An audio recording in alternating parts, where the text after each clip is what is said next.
बिस्मिल्लाहिर्रहमानिर्रहीम। आज मैं छठे पारे का खुलासा पेश करूँगी। इस पारे में दो हिस्से हैं, सूरह निसा का बकिया हिस्सा और नंबर 2 सूरह माइदा का इब्तिदाई हिस्सा। जैसे कि आपको स्क्रीन पर भी ये पॉइंट्स लिखे हुए नज़र आ रहे होंगे। सूरह निसा के बकिया हिस्से में 3 बातें हैं, यहूद की मज़म्मत, निसारा की मज़म्मत और मीरास के बारे में इसमें तफसील से बताया गया है। जबकि दूसरा हिस्सा सूरह माइदा का है और इसके इब्तिदाई हिस्से में 5 बातें हैं, अफ़वल बिल अक़ूद, हराम चीज़ें, तहारत, हाबिल और काबिल का किस्सा और यहूद व निसारा की मज़म्मत। ये तमाम पॉइंट आपको स्क्रीन पर नज़र आ रहे होंगे, जिनको आप इत्मीनान से पढ़ सकते हैं। अब हम इसकी थोड़ा सा तफसील से खुलासा देखेंगे। इस पारे में सूरह निसा की बकिया आयात और सूरह माइदा की पेशतर आयात शामिल हैं।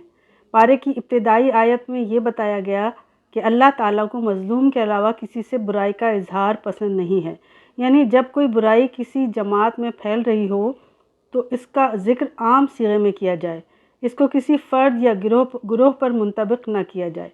तय्युन अशख़ास के साथ बुराई का इजहार और ऐलान सिर्फ़ मज़लूम के लिए जायज़ है। फिर मोमिनीन और कुफ़ार में फ़र्क बताया कि मोमिन सब अंबिया पर यकसा ईमान रखते हैं, जबकि कुफ़ार इनमें तफरीक करते हैं।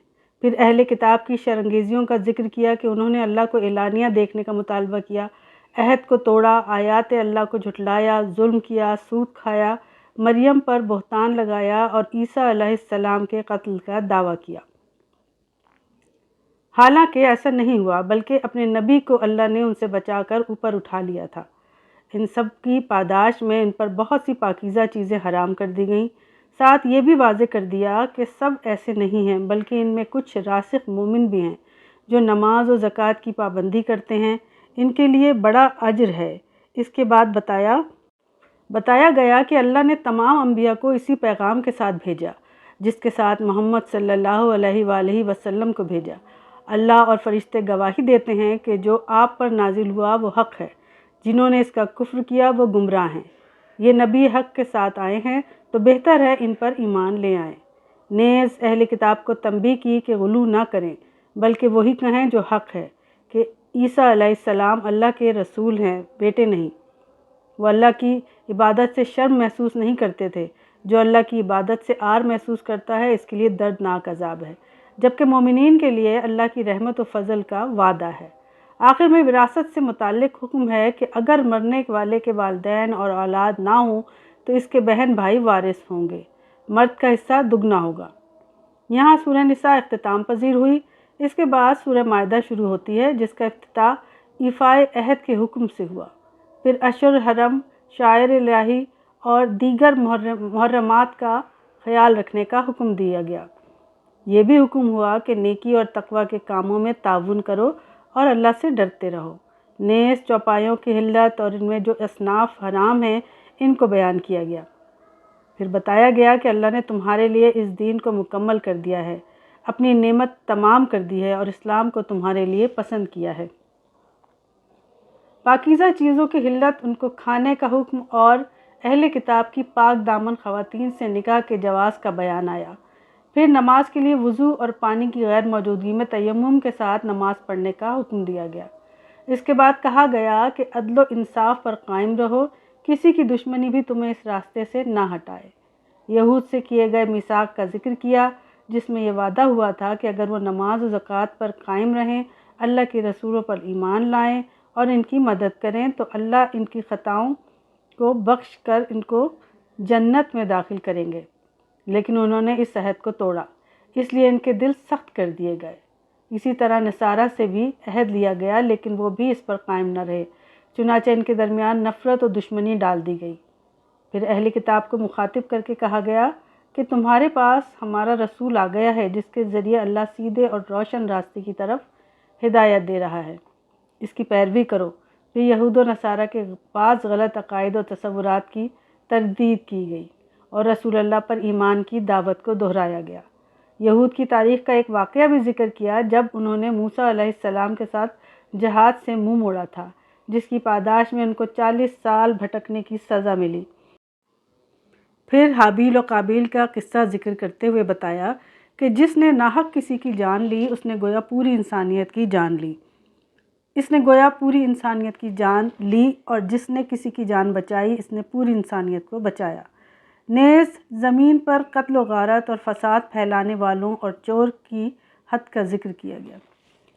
فساد فی الارض کی حد عبرتناک قتل یا سولی پر چڑھانا یا ہاتھ اور پاؤں بے ترتیب کاٹنا ہے، جبکہ چوری کی سزا ہاتھ کاٹنا ہے۔ ساتھ ہی یہ بھی بتا دیا کہ جو توبہ کرے گا اللہ اس کی توبہ قبول کریں گے۔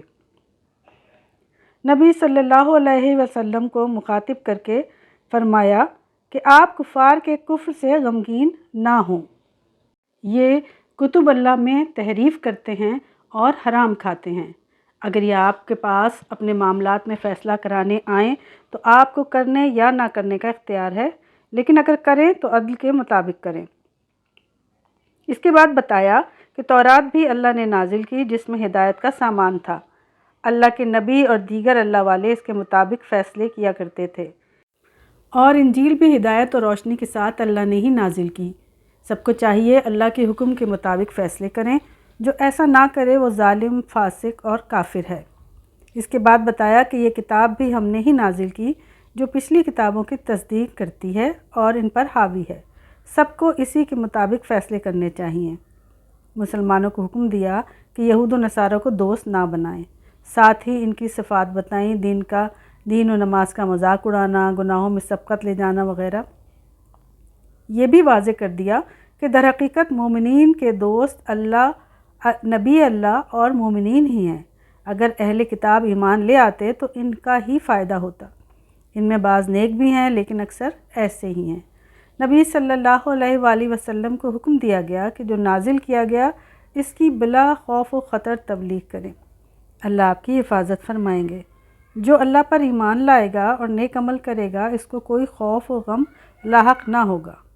پھر دوبارہ رخ کلام اہل کتاب کی طرف موڑ دیا گیا۔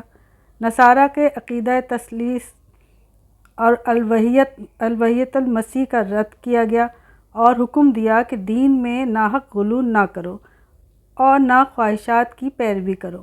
پھر اہل کتاب میں سے جو کفار ہیں ان پر کی گئی لعنت کا ذکر کیا، جس کی وجہ ان کا منکر سے باز نہ آنا تھا۔ یہ بھی بتایا کہ ان میں سے اکثر کفار کو اپنا دوست بناتے ہیں، اگر یہ ایمان لے آتے تو کبھی ان کو دوست نہ بناتے۔